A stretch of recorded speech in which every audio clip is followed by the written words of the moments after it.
વડોદરા શહેરમાં ગણેશોત્સવની ઉજવણીના ભાગરૂપે ગત તારીખ 27 ઓગસ્ટને ભાદરવા સુદ ચોથ એટલે કે ગણેશ ચતુર્થી બુધવારે શહેરમાં શ્રીજીની સ્થાપના કરવામાં આવી હતી અને આગામી તારીખ 6 સપ્ટેમ્બરને શનિવારે ભાદરવા સુદ ચોદસ એટલે કે અનંત ચતુર્દશી સુધી 10 દિવસ સુધી શહેર શ્રીજીમય બન્યું છે।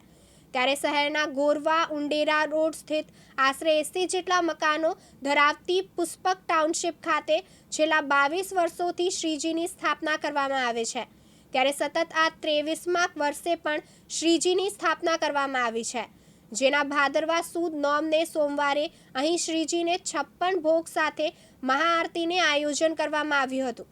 અહીં શ્રીજીની સ્થાપનાથી માંડીને વિસર્જન દરમિયાન દરરોજ ભજન કીર્તન, આરતી તથા 56 ભોગ સહિતના વિવિધ ધાર્મિક કાર્યક્રમોનું આયોજન કરવામાં આવે છે।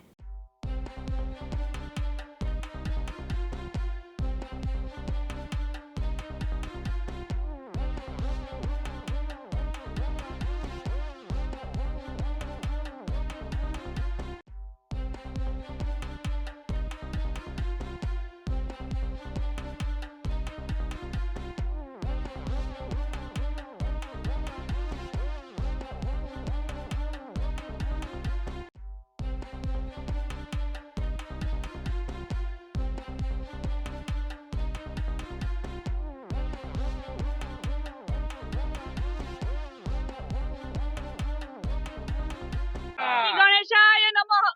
ओम गण गणपतये नमः। आपने आ पुष्पक टाउनशिप में छेल्ला 22 વર્ષથી ગણપતિ બાપાનો આ પ્રસંગ આપણે ઉજવી રહ્યા છીએ અને અવિરતપણે જે ભક્તિજનોનો અમને સાથ મળી રહે છે। ભક્તિગણ આટલું બધું વિશાળ 180 મકાનની આ સોસાયટી છે અને હું લગભગ 10 વર્ષથી આમાં જોડાઉં છું, પણ છેલ્લા 22 વર્ષથી આ પ્રસંગ ઉજવાય છે અને આશા રાખીએ છીએ કે આવતા ઘણા બધા વર્ષો સુધી અમે આ પ્રસંગ ઉજવી શકીએ। અને હું નીલમ ધોળકિયા, કમિટી મેમ્બર્સ, અને મારી સાથે મારા વડીલો જે પણ કમિટી મેમ્બર્સ છે અને ઉત્સવ કમિટીના અમિતભાઈ પટેલ।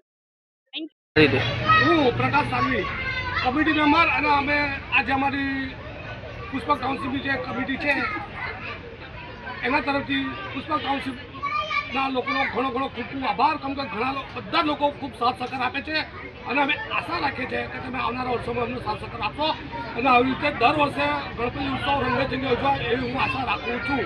ધન્યવાદ। ગણપતિ બાપા। મહેન્દ્ર સોલંકી, દિવ્યાંગ ન્યૂઝ, વડોદરા।